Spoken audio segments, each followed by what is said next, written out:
amor no tiene fin. ¿Cuántos creen que su amor no tiene fin? Dame un aplauso a Él, amén. Tu amor, Señor, no tiene fin, aleluya. Su amor se ha multiplicado para con nosotros, amén. Bendito sea el nombre del Señor. Damos gracias a Dios por poder congregarnos, reunirnos y compartir la palabra, amén. Es un privilegio, nunca lo olvide, es un privilegio que nosotros podamos reunirnos a escuchar la palabra y a estudiar la palabra. Hay lugares, hay países donde ni siquiera se puede nombrar el nombre del Señor, menos cargar una Biblia, amén. Hay lugares en el mundo donde a usted le cuesta la vida el Evangelio, la vida literalmente, amén. No hablamos de como cuando nosotros decimos que nos cuesta la vida el negarnos, amén. No estamos hablando de eso, estamos hablando de literalmente la vida, amén. En países musulmanes donde no se puede siquiera nombrar al Señor. Hace un tiempo atrás el grupo ISIS, un grupo terrorista, viene marcando las casas de los cristianos, amén, con la letra N de Nazareno, amén. Y marcan las casas para luego incendiarlas, quemarlas, violar, asesinar. Es terrible lo que otros hermanos viven, amén. Por eso cuando uno a veces pierde la noción de la bendición de poder reunirnos acá, no nos damos cuenta de esto, amén. Así que esto es una bendición, poder reunirnos, que usted tenga una Biblia en su hogar, en su casa, en sus manos. Quizás usted tiene más de una. Bendito sea el nombre del Señor. Amén. Damos gracias al Señor. Quiero compartir una palabra que está ubicada en el libro de Isaías, capítulo 49, verso 16. Isaías es conocido por los teólogos como el profeta mesiánico. Amén. No es muy difícil deducir por qué se llamaba el profeta mesiánico, ¿cierto? Porque fue quien más profetizó, amén, palabra con respecto al Mesías. Amén. El amor de Dios que no desea soltarnos. Amén. Es un amor que no nos quiere dejar. ¿Cuántos se sienten amados? Qué maravilloso sentirse amado por Dios. Amén. Me dejará mi padre o mi madre o los dos, pero el Señor no. Él me recoge, ¿cierto? Te dejó el que te prometió el cielo y la tierra, o la que te prometió el cielo y la tierra. Pero el Señor no te deja. Amén. Él no falla, amén. Te decepcionaron todos. Yo a alguien le decía ayer, antes de ayer, te tienen que decepcionar todos. Se te tienen que apagar todas las luces y quedar una sola brillando, y es la del Señor. Y cuando decimos todas, todas, papá, mamá, pastores, hermanos, todos nos tienen que decepcionar. Todo el mundo en un momento se cae, pero solamente queda Él en pie. Amén. Para que el Señor sea el todo en nosotros. A veces puede sonar quizás un poco cruel, un poco extraño, porque venimos a escuchar una palabra de esperanza. Correcto, no hay palabra más de esperanza que decir que solamente Cristo es fiel. Y la esperanza es que Él no cambia, amén, como aquellos que ya nos hemos dado cuenta que efectivamente terminaron cambiando. Dice la Escritura en el libro de Isaías, capítulo 49, verso 16. Dice la palabra: he aquí que en las palmas de las manos te tengo esculpida. Delante de mí están siempre tus muros. Amén. Hemos en muchas oportunidades hemos hablado sobre los muros, de la importancia de los muros, ¿cierto? de por qué razón los muros eran tan importantes. Porque salvaguardaban una ciudad, ¿sí? Y dentro de la ciudad estaba el pueblo, estaba lo que había que cuidar. Amén. Y los muros se levantaban altos para que nadie pudiera invadirles, tomar la ciudad y arrasarlos. He aquí que en las palmas de las manos te tengo esculpida, delante de mí están siempre tus muros. Amén. Nosotros somos una ciudad. Nosotros somos aquella ciudad que Dios ama.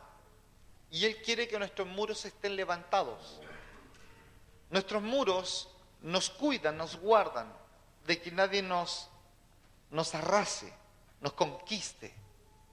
Estos muros son la alabanza, la adoración, la oración.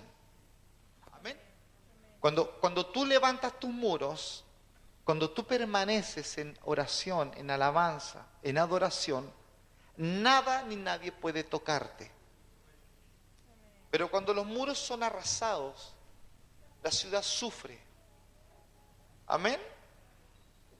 Entonces, delante de mí, dice el Señor, siempre están tus muros. Siempre, siempre yo espero de ti tu alabanza, tu adoración. Yo ando buscando, dice la Escritura, adoradores. Leí algo tan hermoso que decía que el fin de las misiones es la adoración. Y el fin de la clase de los niños es la adoración. El fin de esta palabra es la adoración. Todas las cosas convergen en que finalmente terminamos adorando. ¿Cuál es el fin del discipulado, de la enseñanza? Que la discípula y que el discípulo terminen en adoración. Vidas de adoración. Amén. Dios tiene un amor con nosotros donde Él no descansa en amarnos. Amén. Él es como ese novio bien pegote, amén, que quiere estar todo el día con la niña y la llama y le busca. Dios es más que eso. Dios quiere estar todos los días contigo. ¿Usted quiere estar todos los días con Él? ¿O usted es del jueves nomás? El jueves voy a estar con el Señor. El domingo en la oración y en el culto voy a estar con Él. No, Dios es de todos los días, las 24 horas del día y los 7 días de la semana. ¿Por qué Dios nos ama tanto? ¿Por qué Dios ama tanto a Israel? Vemos a Isaías, ¿cierto? Cómo esta palabra, este capítulo en particular, está sembrado de seguridades para este pueblo, un pueblo escogido por Dios. Están ellos a las vísperas de su vuelta de Babilonia, de la cautividad, ¿verdad? De donde ellos habían estado producto de su desobediencia. Amén. Ellos fueron desobedientes al Señor y fueron llevados cautivos por los babilonios, a Babilonia y por los sirios. Y esta desobediencia, sin duda alguna, tiene consecuencias. Y estaban volviendo y temerosos, amén, y vacilaban en dejar el escenario de cautividad que tenían. Amén. Tenían temor al volver de sufrir ciertos peligros y ciertas privaciones en el viaje. Y dudaban en su interior si este gran imperio de sus vencedores les permitiría irse o consentirían en que su ciudad amada, Jerusalén, sería levantada de sus ruinas. Amén. Ellos estaban por volver y habían ciertos temores que los inundaban, que los visitaban, que hacían posesión de ellos. Por eso, la voz del Señor a través del profeta toma un tono de tanta ternura inusitada, porque solo Dios puede hablar como Él habla, amén. Solo Dios puede alcanzarnos con su ternura, solo Dios. Y por favor, presta atención a las seguridades sucesivas de consuelo y de compasión que constantemente Dios le da a su pueblo. Dice la palabra, porque el Señor ha consolado a su pueblo y tendrá compasión de sus afligidos. Amén. Él nunca se desentendió de su pueblo, por más desobediente que sea. Él lo llama sus afligidos.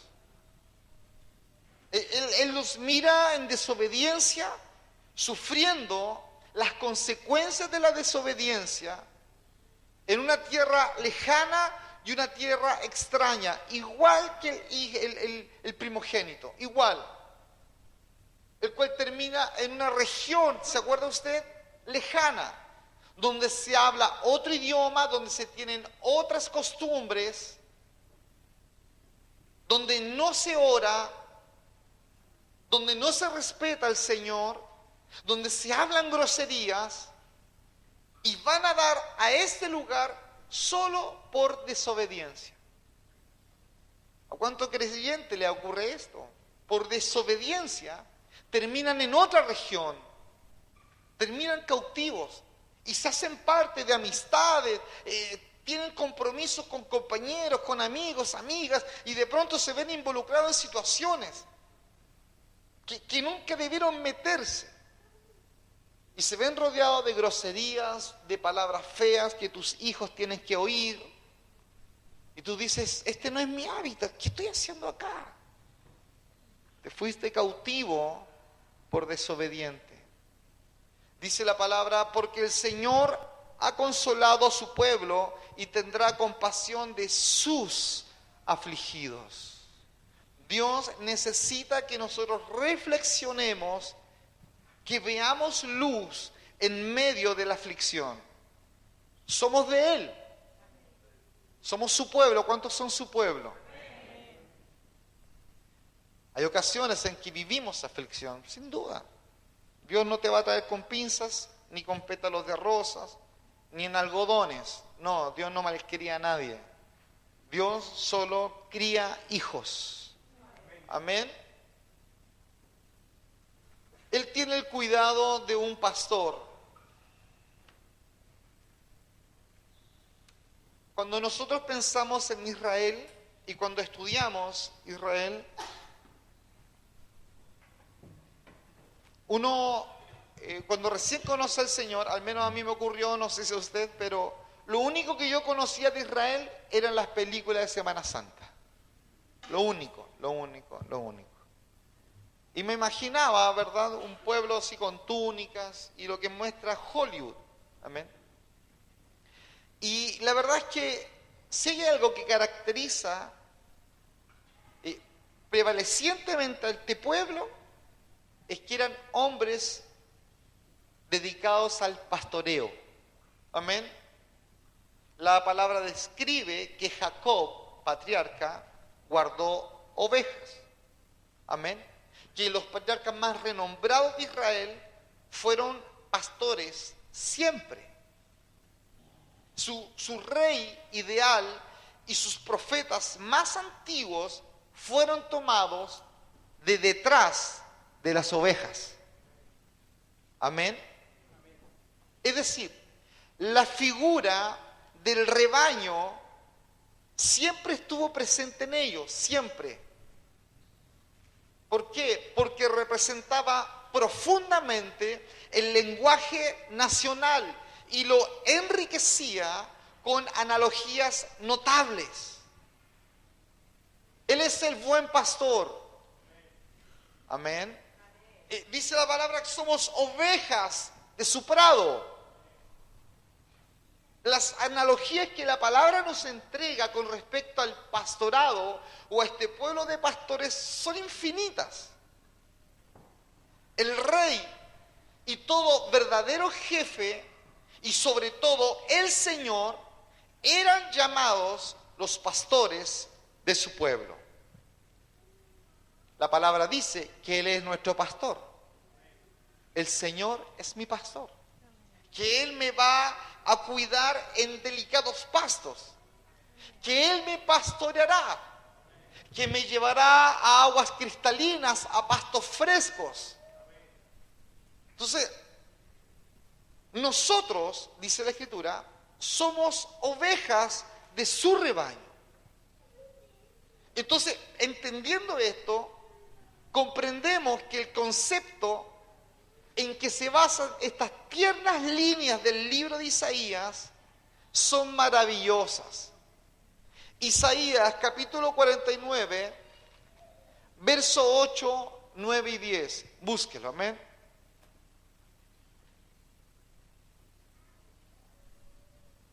Isaías.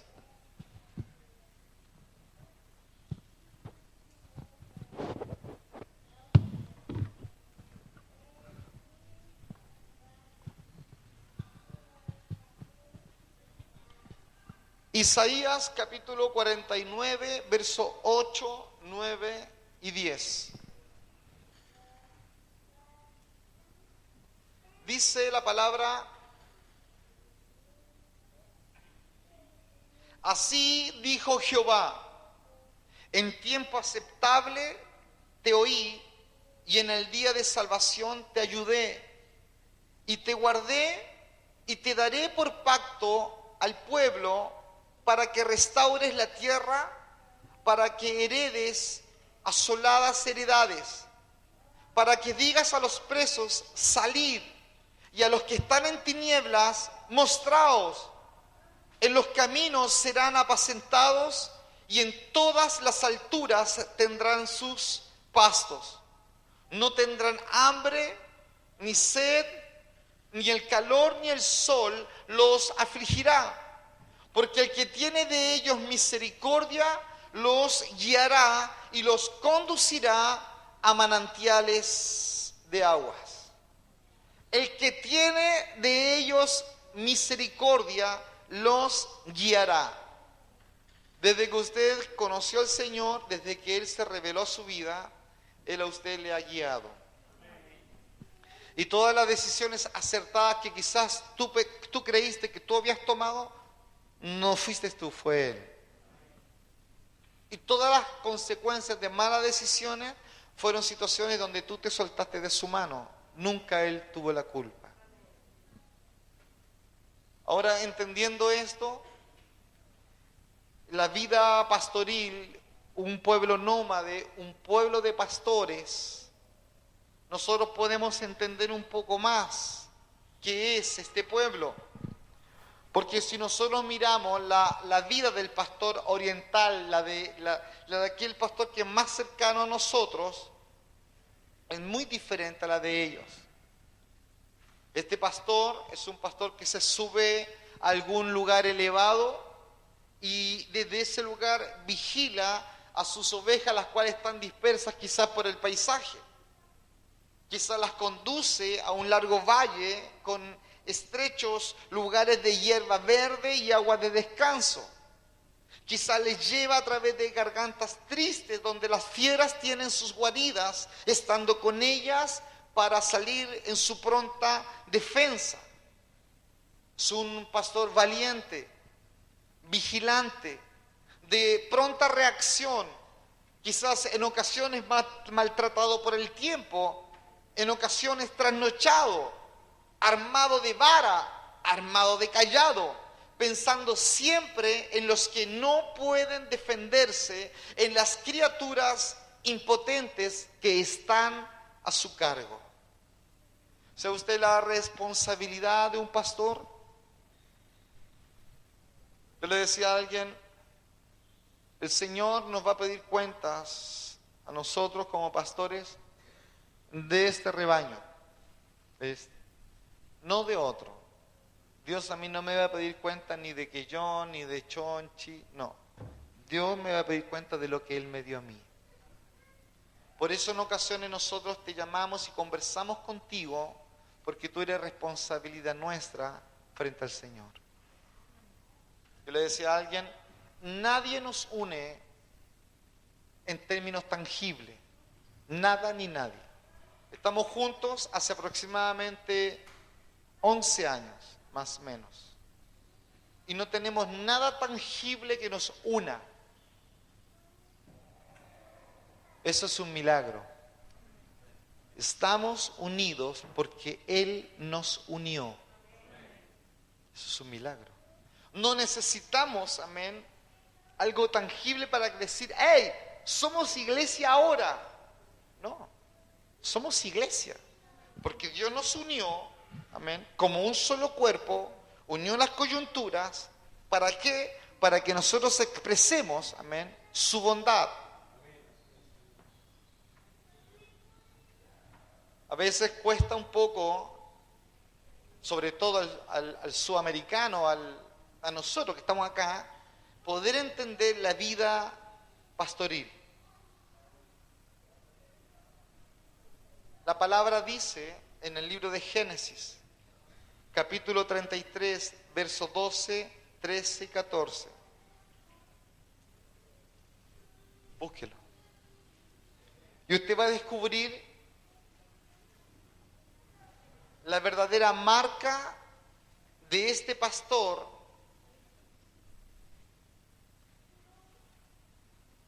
Búsquelo. En la excusa de Jacob para no acompañar en una marcha rápida a Esaú y a sus guerreros. Fíjese, Génesis capítulo 13, verso 12 en adelante. Y Esaú dijo, anda, vamos, y yo iré delante de ti. Le dice a Jacob, hey, anda, vamos, yo voy a ir delante de ti. Y Jacob le dijo, mi señor sabe que los niños son tiernos, y que tengo ovejas, y tengo vacas paridas, y si las fatigan, en un día morirán todas las ovejas. Pase ahora mi señor delante de su siervo, y yo me iré poco a poco al paso del ganado que va delante de mí y al paso de los niños hasta que llegue mi señor a Seir. La ternura de Jacob. Si usted mira la vida de Jacob, Jacob no era así. Amén. Pero Jacob termina siendo un lindo y maravilloso pastor, preocupado de los más débiles, preocupado de aquellos que se pueden fatigar, de aquellos que son más niños, de aquellos que recién han parido. La vida del pastor tiene esto y mucho más. Por eso hay algunos de ustedes a quienes se les exige mucho y hay otros que están cojeando y están heridos y se les pide otra exigencia. Las iglesias no entienden esto porque no leen la Biblia, porque creen que nosotros los pastores tenemos que tratarlos a todos iguales. Y no los tratamos a todos iguales. ¿Les amamos a todos iguales? Sí. Usted tiene hijos y usted ama a sus hijos a todos iguales. Sí. Pero usted no puede tratar a todos sus hijos iguales, por una razón muy sencilla y lógica, porque sus hijos no son iguales. Usted tiene hijos más avesados, ¿verdad? Que se suben aquí, se tiran y saltan y brincan y si ven un árbol se suben. Y usted tiene un hijo que es más cuidadoso. Usted no puede andar exigiéndole al cuidadoso que vaya y se suba que su hermano y se tire, porque no es así él. Dios es igual. Y nosotros debemos orar en dirección de poder darnos cuenta quién está herido, quién es joven, quién está vigoroso, quién es un niño, porque la idea es que el rebaño no se muera, Cuando Moisés estaba estresado en el ministerio, a punto de tirarlo todo por la borda, Dios le dijo: mira, Moisés, yo voy a poner de tu espíritu en estos hombres, para que estos hombres te ayuden a ministrar a este pueblo. Y dice la Escritura que Dios puso en esos hombres el mismo espíritu que tenía Moisés, el mismo deseo de amarlo, de servirlo, de darlo todo, todo por él, todo. Y nuestra oración es que Dios haga exactamente lo mismo acá.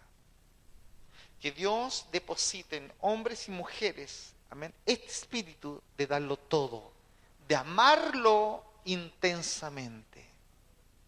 Y que cuando encontremos una ovejita más nueva, una herida, tengamos el discernimiento para entender que está herido, que está herida, que está cansado, está cansada, está enferma.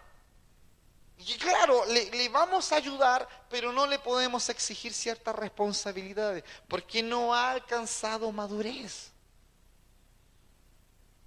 ¿Somos todos pueblos? Somos todos pueblos. Cuando usted lee con detalle los 4 evangelios, se va a dar cuenta cómo es que el Señor trató a sus discípulos. Amén. Cómo es que Él tuvo, ¿verdad?, un grupo de 70, de 120, digo, de aquellos de Pentecostés, también tuvo 70, ¿verdad?, los que fueron por las ciudades evangelizando. Tuvo aquellos 12 cercanos, tuvo 3 discípulos aún más cercanos y tuvo uno aún más cercano. ¿Y cómo los trata? ¿Cómo habla con ellos? ¿Cómo se dirige a Pedro? ¿Cómo trata a Juan, el discípulo amado? Entonces nosotros debemos descubrir en esto, escuche bien, que todos nosotros somos pastoreados. Yo le decía hace un tiempo a alguien, el problema de muchas iglesias, de muchas, es que dicen tener un pastor, pero no son pastoreados. Es muy diferente decir, sí, Javier es mi pastor, pero es muy diferente que el pastor Javier te pastoree, que te diga sí, te diga no, esto está mal, esto está bien, que en esto te aliente, que en esto te detenga. Es muy diferente, muy diferente. Por eso nosotros debemos leer la Escritura y poder entender que la palabra a nosotros nos orienta y nos ubica en el contexto que nosotros estamos viviendo. Somos una iglesia. Amén. Y Dios es cuidadoso de guardar y cuidar a su pueblo. Él trata a su pueblo y le dice, hey, delante de mí va a estar siempre, siempre tus muros. En tiempo aceptable yo te oí. Dice, yo te daré por pacto el pueblo, para que tú restaures la tierra, para que tú heredes asoladas heredades, donde no había nada, yo te voy a dar. Ustedes serán apacentados, ustedes no tendrán hambre, sed, calor, nada les va a afligir, porque el que tiene de ustedes misericordia, dice el Señor, no se desentiende de él. He visto a aquellos padres que dicen, no, tú no eres más mi hijo, estoy enojado contigo, no me hables. Dios no es así. No. Somos hijos siempre, siempre.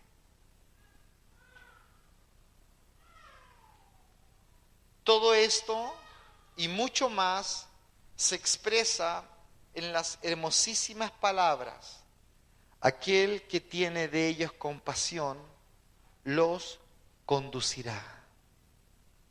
Qué tremendo consuelo es saber que Dios nos conduce. ¿Por qué? Porque Dios conoce tu textura. Dios te conoce. Dios conoce lo que tú estás viviendo, pasando. Por eso Él es capaz de compadecerse de tus flaquezas. Él no te va a oprimir. Él irá delante de ti y te va a guiar. Pero, como Jacob, Él andará al paso que demanda nuestra debilidad. Así como un pequeñito que tú llevas en la mano. ¿Se le ha pasado a usted que de pronto usted se olvida que su hijo no da los pasos tan grandes como los suyos? De pronto usted descubre que su hijo va al lado suyo así. Amén. O cuando la mamá sale a hacer trámites, ¿cierto? Y cruza la calle y te dije, si me voy a acompañar, camina rápido. Y el niño va así, da como 2, 3 pasitos al lado nuestro. Dios no es así. No es como tú, no es como yo. Gracias a Dios que no es como tú ni como yo. Él sí sabe conducirnos. Amén. Por eso cuando usted entiende esto, usted debe entender al nuevito, a la nuevita, a la oveja que recién se llega al rebaño del Señor. Y usted comienza a entender que aquel o aquella tiene aflicciones como tú las tuviste en un momento. Que quizás se te olvidó, ya han pasado 3 años, 8 años, 15 años. Y no logras entender por qué ese hermano es así. Y por qué esa hermana es así. Y a ti se te olvidó que en un momento, amén, fuiste alguien frágil, alguien desorientado que necesitaba ser pastoreado. Por eso esta palabra debe ser recurrente en nosotros los pastores para las iglesias. Porque las iglesias van creciendo, pero no todos van creciendo igual. Y hay personas que van llegando y necesitan que tú les tomes la mano y que tú les orientes y les ayudes y que tú no olvides que en un momento tú viviste aflicción. Amén. Ayer fuimos con Marco, con el Felipe, como a las 1, 2 de la mañana a la urgencia. Yo hace rato no iba a la urgencia, menos a esa hora.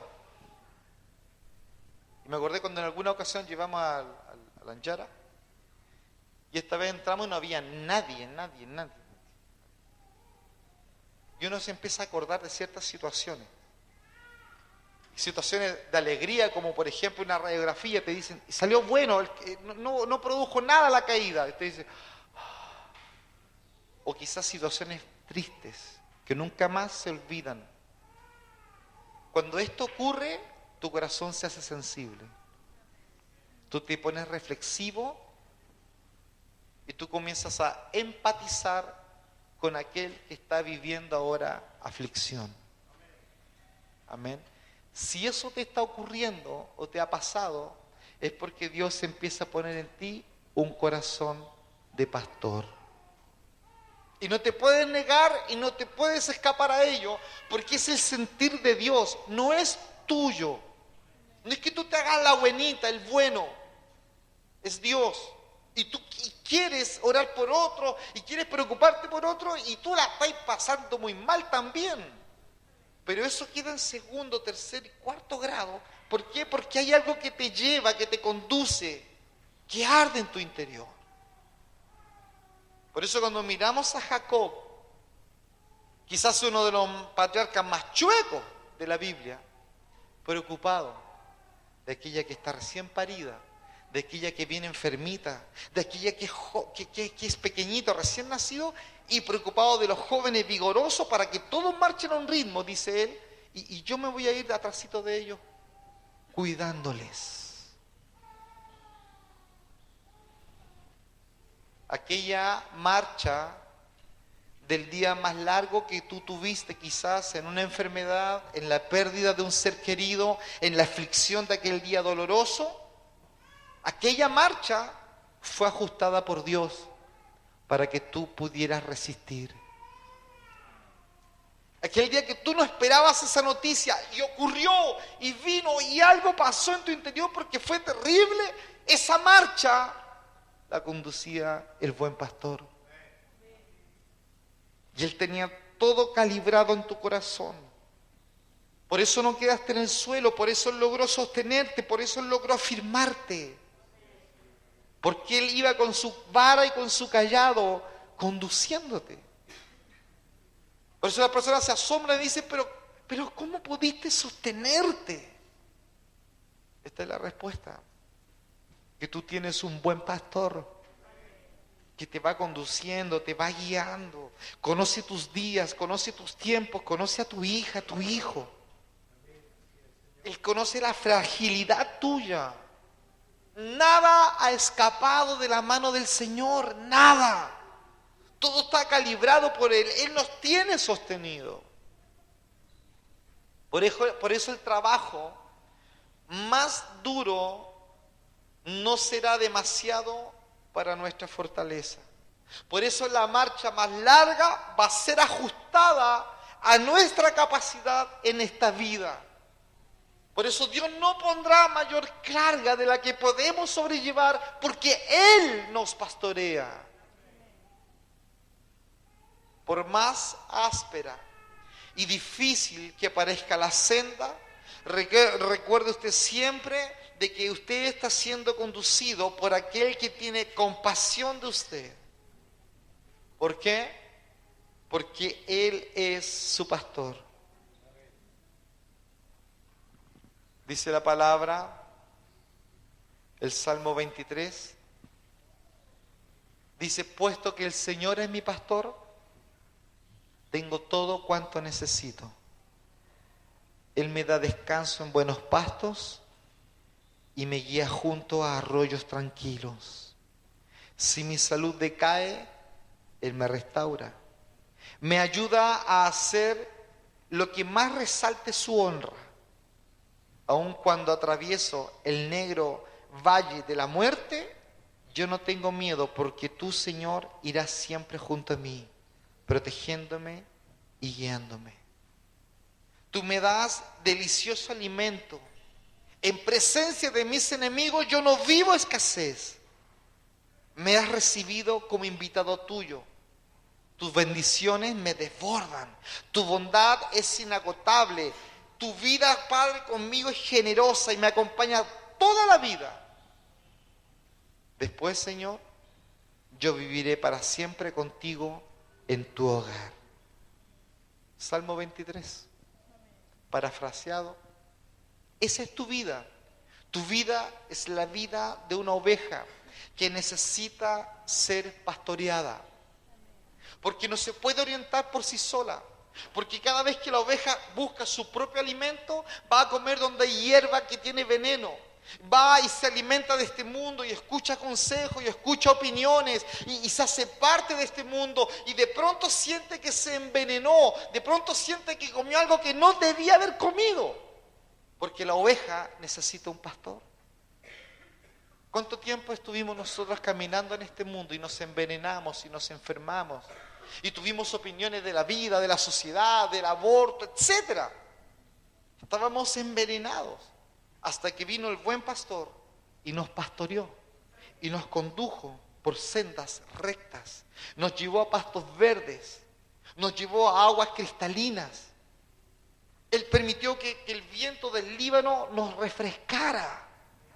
Nos dio sombra, ¿verdad?, a aquel árbol que estaba a la orilla del río. Él nos dio sombra en ese árbol.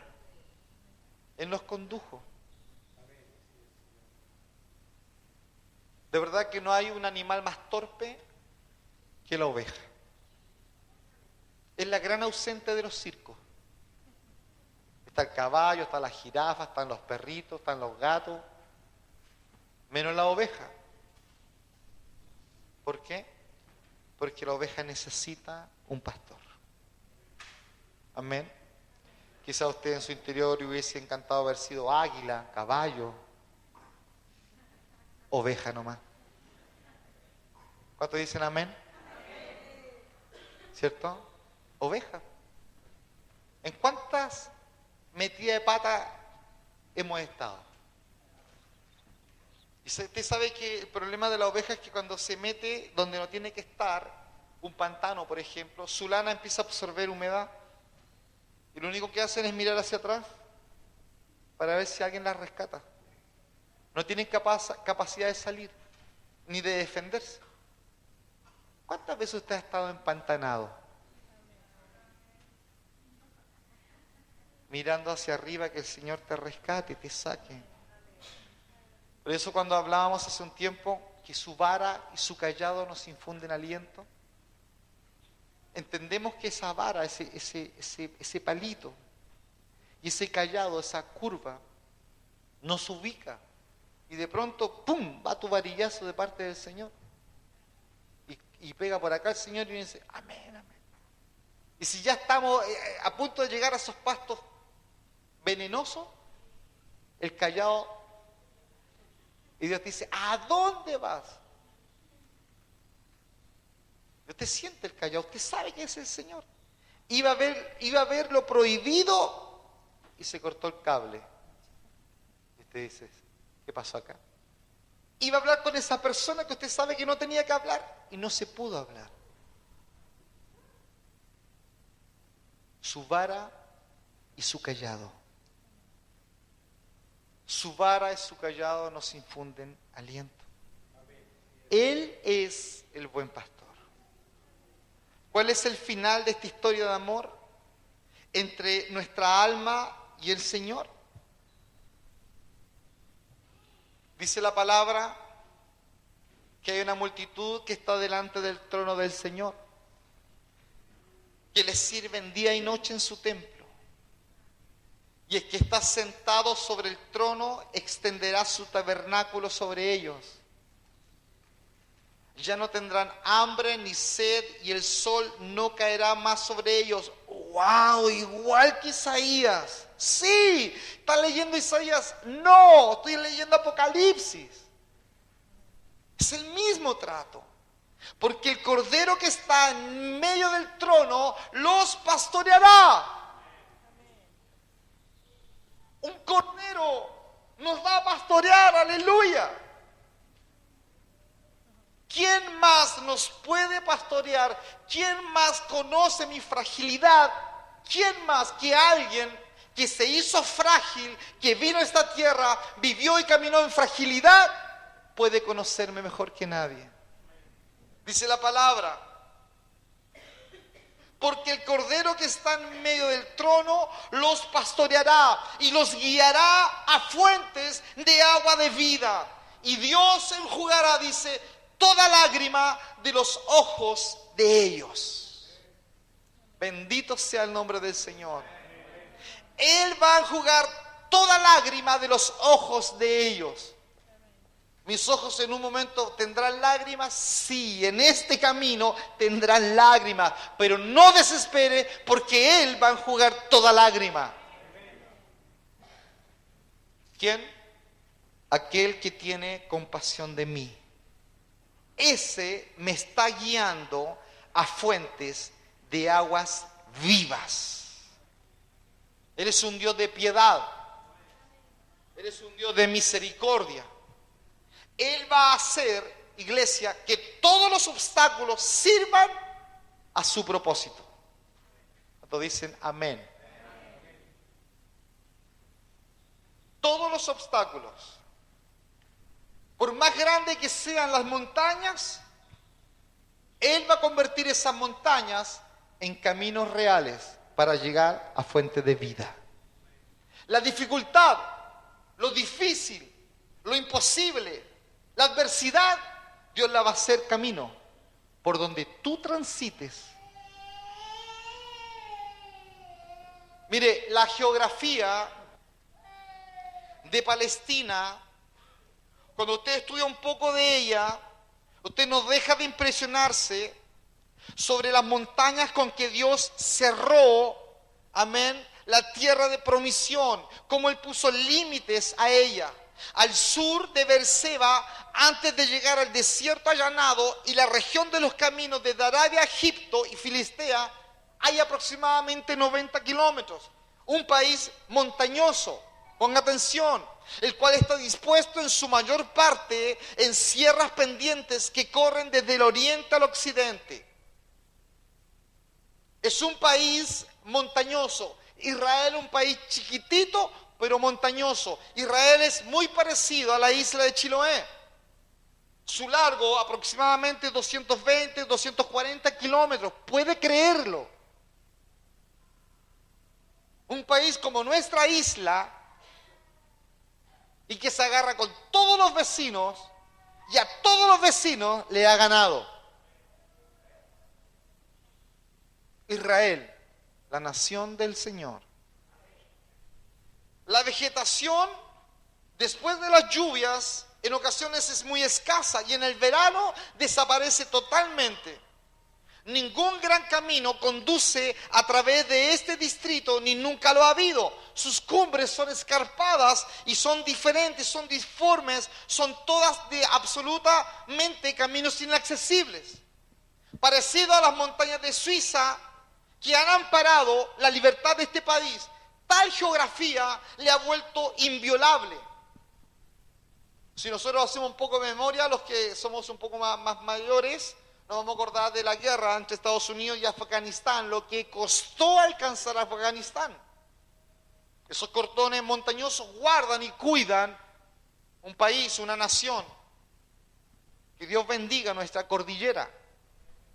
Nosotros no sufrimos de algunas situaciones que otros países sufren gracias a la cordillera. Dios bendiga el desierto que tenemos en el norte. Gracias a ese desierto Dios nos ha guardado. Hay grandes montañas entonces entre Israel, este pueblo, escúcheme bien, que viene saliendo de esclavitud, no se olvide, viene saliendo de cautividad, digo.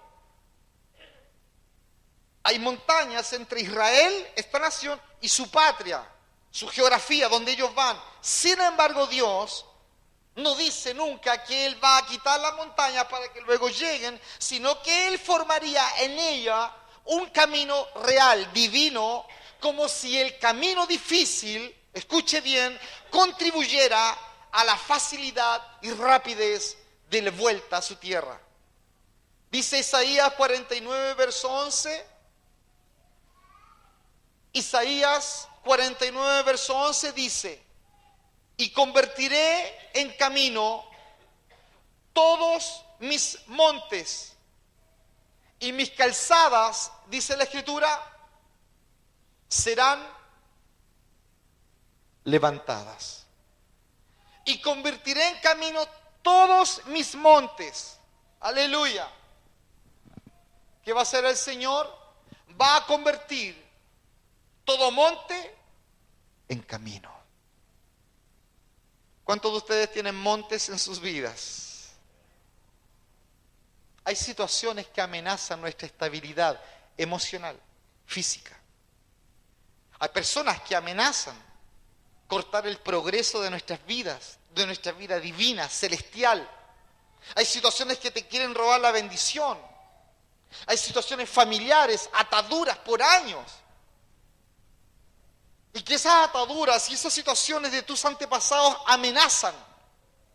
Como si tú nunca fueras a ser feliz, o nunca tú fueras a rehacer tu vida, o tú nunca fueras a servir al Señor con todas tus fuerzas. Y son solo amenazas.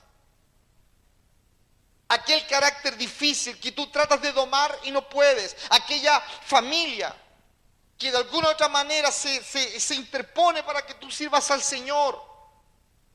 Aquella ocupación desagradable, aquella espina en la carne, aquella cruz diaria. Inocentemente, el creyente piensa que si tan solo estas fueran quitadas, podríamos nosotros vivir de una manera más pura, más tierna, más espirituales, más santos, más convertidos. Y con frecuencia oramos para que el Señor quite esa montaña. La Biblia llama a aquellos obstáculos, aquellos montes, dice el Señor, mis montes. Él puso ese obstáculo. ¿Cómo se llama? ¿Cuál es tu obstáculo? Dice la Biblia, yo lo puse. Y han sido puestos, pon atención, como aparentes impedimentos infranqueables delante de nuestros corazones. Y son los medios, escuche bien, para que tú puedas alcanzar las mismas gracias y virtudes por las que hemos estado orando por tanto tiempo. Tú dices, Señor, arranca esto Saca esto de mi vida, Dios, porque esta situación me impide servirte. Y Dios te dice, en medio de ese conflicto, en medio de esa montaña, tú me vas a servir.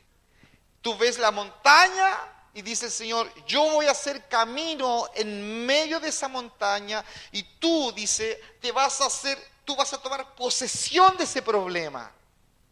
Dios dice, yo no voy a sacar la montaña, porque son mis montañas, son mis montes, yo los puse ahí, sabiendo que te traía de Babilonia, yo los puse. Yo puse ese esposo, yo puse ese jefe, yo puse esta situación, yo conozco esta enfermedad, yo los puse y yo te traje de cautividad para que tú vengas a fuente de vida, que es Cristo, yo te traigo. Y esta montaña tú vas a hacer camino. Tú vas a caminar por sobre la dificultad. Usted ha pedido paciencia por largos años. Señor, hazme una mujer de fe, pero de verdad, oh Señor. Señor, yo quiero orar, pero orar. No pedí la bendición, Señor, bendice esta mesa, amén. Y fue la oración del día. Usted dice, no, yo quiero más que eso. No se trata de vivir una vida que leo y no la puedo vivir, sino todo lo contrario. Usted ha huido, ha evitado situaciones, ha evitado obstáculos, pensando que la forma de poder alcanzar aquella tierra prometida, aquel lugar donde Dios te lleva, es evitándolo. Y no es evitándolo, es enfrentando el problema. Hay tanto creyente que evita el problema para no hacerse problema. No, Dios nos ha dado carácter, Dios ha puesto su espíritu en nosotros. Él conoce ese obstáculo infranqueable, Él lo conoce. Y Él desea que tú puedas adquirir, escuche bien, valentía, heroísmo, para que usted enfrente estas montañas, que repito, dice el Señor, son mis montañas. Yo las puse. ¿Qué ocurre cuando el creyente cree que si ese problema, ese obstáculo no estuviera, de seguro que usted rápidamente alcanzaría inmediata libertad y victoria? Amén. No es así. Usted solo ganaría la cesación de las tentaciones a la impaciencia. Pero esto no es paciencia. Esto es solamente evitar, y Dios no quiere que usted evite, Dios quiere que usted enfrente el conflicto. Dios quiere que usted crezca. Yo te vengo sacando de cautividad, yo te llevo a tierra donde fluye leche y miel, y en medio de este tránsito hay senderos montañosos. Y dice el Señor, son mis montañas. Por eso cuando de pronto alguien tiene un conflicto, un problema grave, uno tiene que entender que el fin de nuestra vida es la adoración. Escuche bien, el fin de nuestra vida es la adoración. Son vidas rendidas. Amén. El fin de nuestros hijos no es que sean profesionales. Si Dios desea que sean profesionales, lo serán. Pero el fin es la adoración. Ahora bien, hay ocasiones en que nosotros perdemos el norte y no nos damos cuenta que lo único que Dios desea es encaminarte a ti, a su presencia. Y vemos los obstáculos y creemos que estos obstáculos nos van a impedir servir a Dios. Todo lo contrario.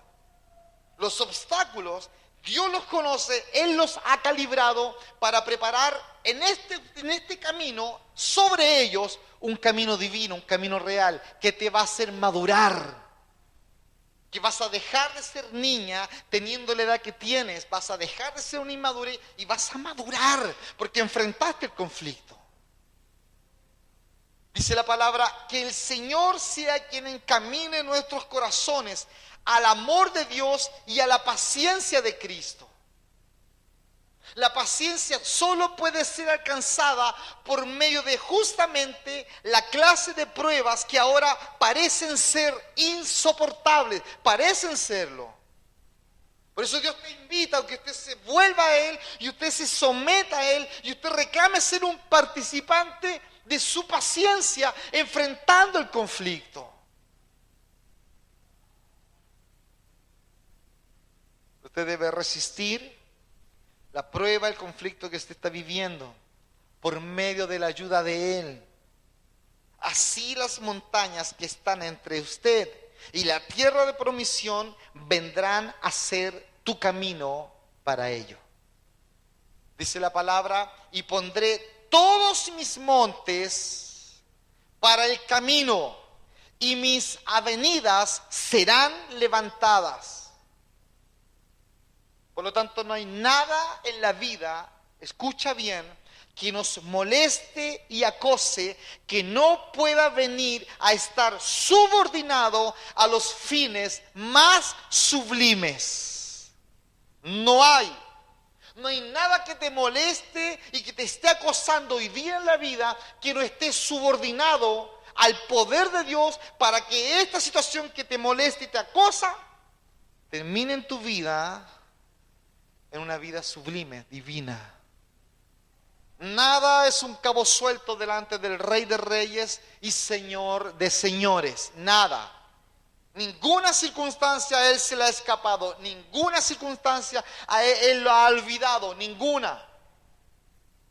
Repito, no hay nada en la vida que te moleste y te acose que no pueda venir a estar subordinado a los fines sublimes del Señor. Él es el Señor de toda circunstancia. Él es quien aparece en medio de la dificultad caminando sobre las aguas. Él es quien le dice a la tormenta, al mar, al viento, a la tempestad, calla y enmudece. Él es. No hay excepción en esta palabra. Dice, todos mis montes. ¿Cuántos dicen amén? Son sus montes, son sus montañas y Él las puso allí. Por eso Dios te invita a que tú crezcas. Dios te invita a que usted asuma y usted reflexione frente a la dificultad que esté viviendo y usted diga, Señor, ahora entiendo que no hay nada que no esté sujetado a tu soberanía. Todo está hecho, diseñado y calibrado para provocar en mí una vida sublime, una vida divina. A veces erradamente el creyente cree y piensa que la vida, amén, en esta tierra por ser hijos del Señor es una vida de donde no hay problemas. No, sí los hay. La Biblia dice que cuando ellos salieron de Babilonia en dirección a la tierra prometida, tenían que llegar a este lugar geográfico. Y este lugar geográfico estaba lleno, dice la palabra, de sus montes. Y Dios no los allanó, Dios no los sacó. No. Dios hizo que ellos pasaran en medio de los montes. Dios está haciendo lo mismo contigo. Déjate de orar para que esa situación desaparezca. No. Cambia la oración. Usted va a empezar a decir, Señor, dame fortaleza, dame paciencia, dame sabiduría para enfrentar esto. Tú no puedes vivir la vida huyendo.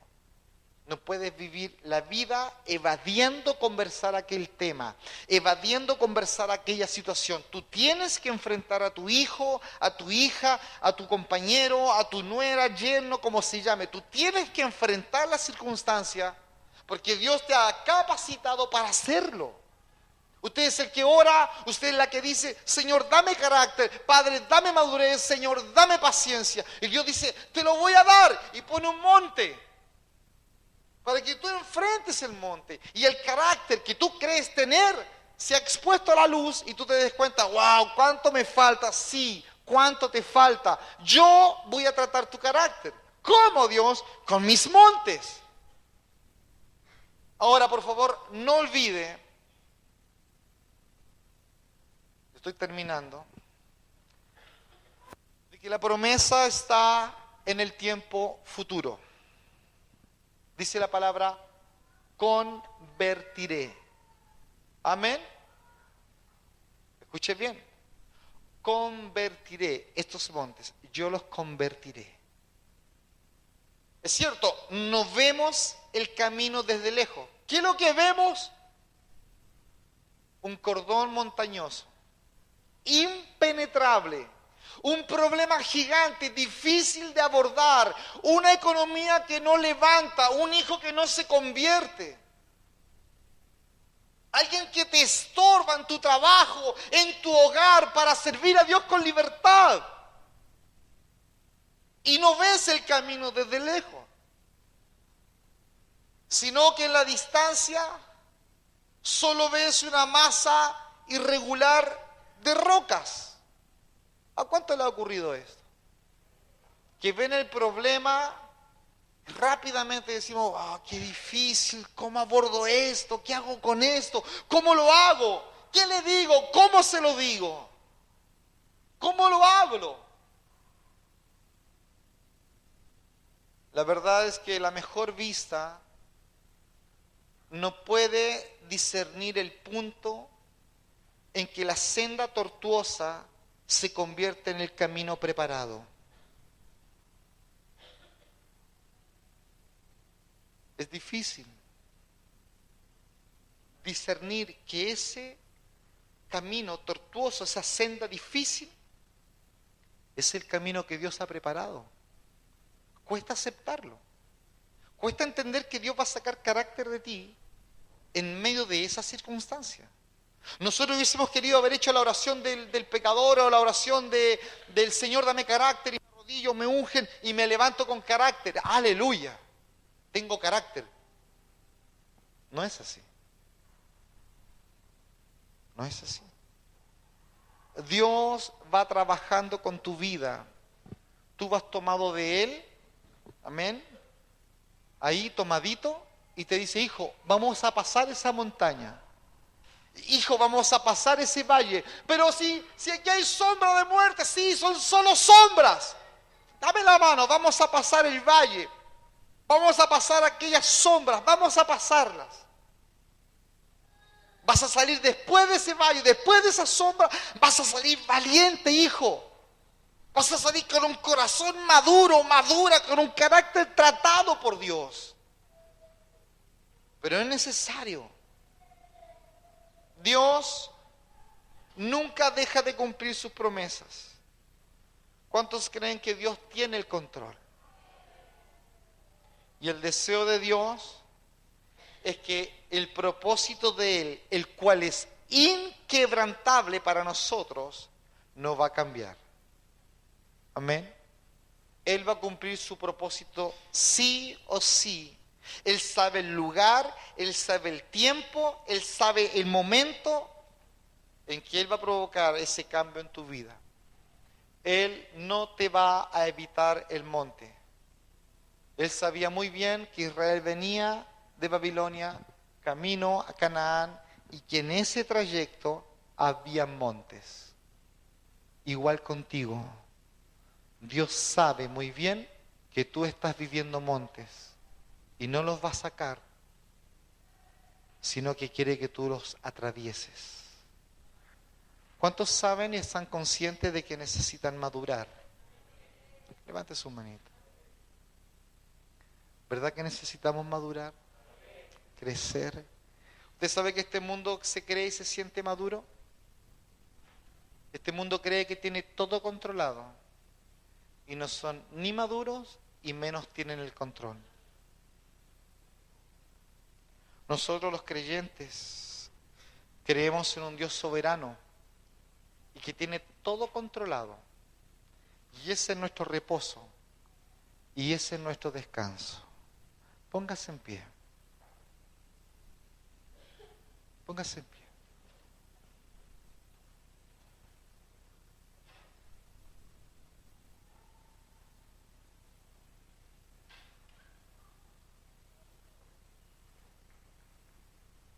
Vamos a orar.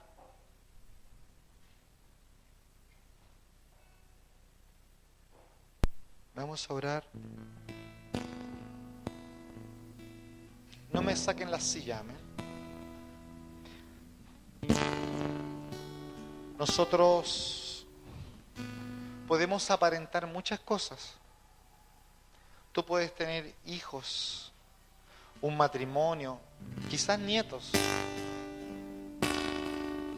Y cualquiera quizás pudiera pensar que tú eres súper maduro, súper madura.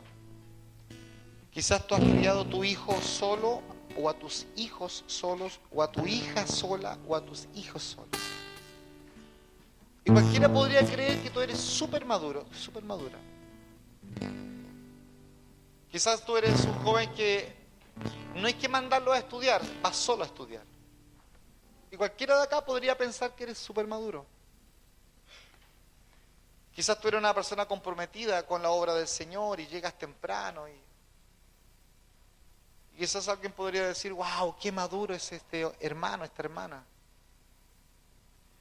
Y es posible que en algunas áreas tú seas maduro. Posible. Pero hay otras áreas que tú necesitas madurar. ¿Te conoces esas personas que dicen, no quiero hablar de eso, y cierran los ojos y tienen una expresión así, no me hables de eso? Eso habla de inmadurez. Y yo sé que usted lo ha dicho.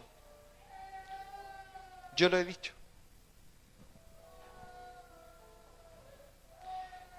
Necesitamos aquellos montes. Tú los necesitas. Tú no es que necesites 2, 3, 4, 10 discipulados. Tú necesitas los montes. Para que el discipulado y la enseñanza tenga efecto, usted necesita los montes del Señor.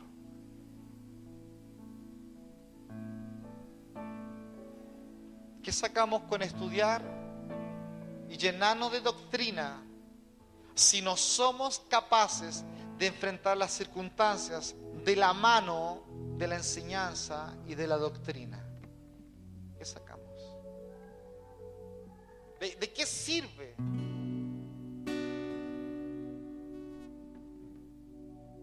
He aquí que en las palmas de las manos te tengo esculpida, iglesia. Delante de mí están siempre tus muros. Vamos a levantar nuestras manos al Señor y vamos a darle adoración. Darle adoración, amén, es darle reconocimiento. Eso es adorar. Es reconocerle a Él que Él es bueno, que Él es fiel, que no cambia. Y que yo no soy bueno, no soy ni fiel. Y yo, Señor, cambio a cada instante. Pero tú no. Por eso te adoro. Por eso te adoro. Tú eres digno de ser reconocido. Porque tú tienes muy bien planeada mi vida. No hay monte, Señor, que esté de más. Y claro, quizás has atravesado algún monte y de pronto has tenido tiempo de pasar por las llanuras verdes. Bendito sea el Señor. Quizás has cruzado más de algún arroyo de agua fresca. Bendito sea el Señor. Pero vendrán otros montes, vendrán otras dificultades, y tienes que atravesarlas. Te tienes que hacer hombre, te tienes que hacer una mujer de Dios. Y Dios no te va a evitar los montes, Dios no te va a evitar el conflicto. Dios te está llamando a estar con Él, porque precisamente vienen montes, porque precisamente vienen conflictos. Él te está invitando a estar con Él. Él quiere hacer tabernáculo contigo. Él quiere enjugarte la lágrima.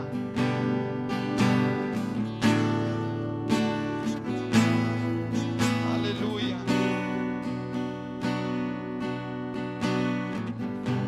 Señor, queremos vivir y permanecer delante de ti, Señor. Vivir y permanecer delante de ti, Señor.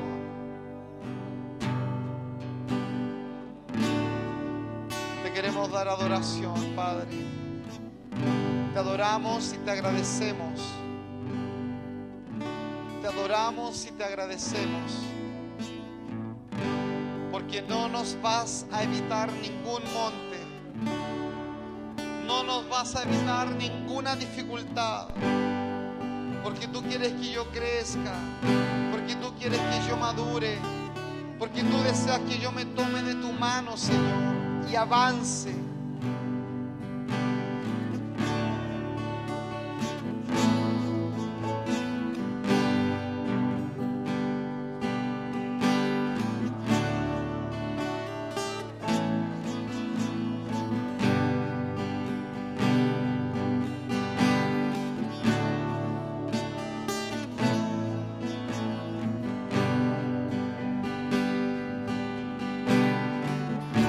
Levanta tus manos delante de Él. Dale gracias porque tu vida no es una vida al azar. Tu vida no es una vida olvidada de Dios, sino todo lo contrario. Tu vida, mi vida, está controlada absolutamente por Él. Levantamos nuestras manos, Padre, delante de ti, para darte gloria, honra y alabanzas. A ti, Señor, a ti te damos toda la gloria y toda la honra. Tú eres digno, Padre, de nuestra alabanza. Tú eres digno, Señor, de reconocimiento. Tú eres digno, Padre, de que nosotros te alabemos. Tú eres digno, Señor, de que nosotros te cantemos. Aleluya. Aleluya, Padre, gracias.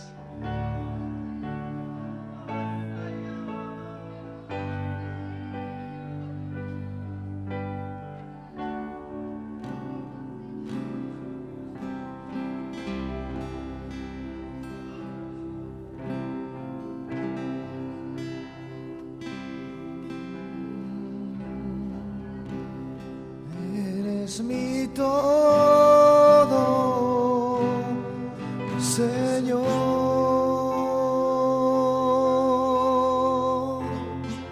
Aleluya.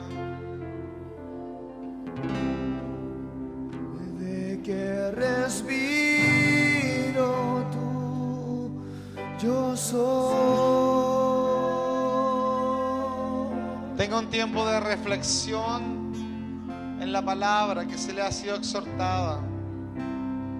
Mi corazón late por ti. Aleluya. Pues me marcaste con tu amor. Reflexione y dele gracias.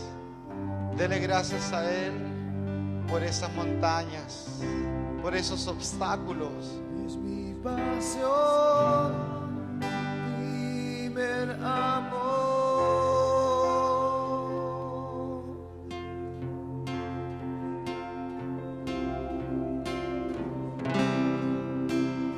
Y yo sustento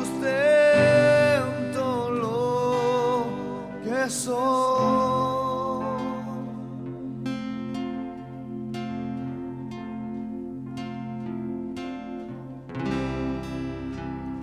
Y hoy vengo a declarar mi dependencia está en ti, en ti. Si nací es por ti, si vi.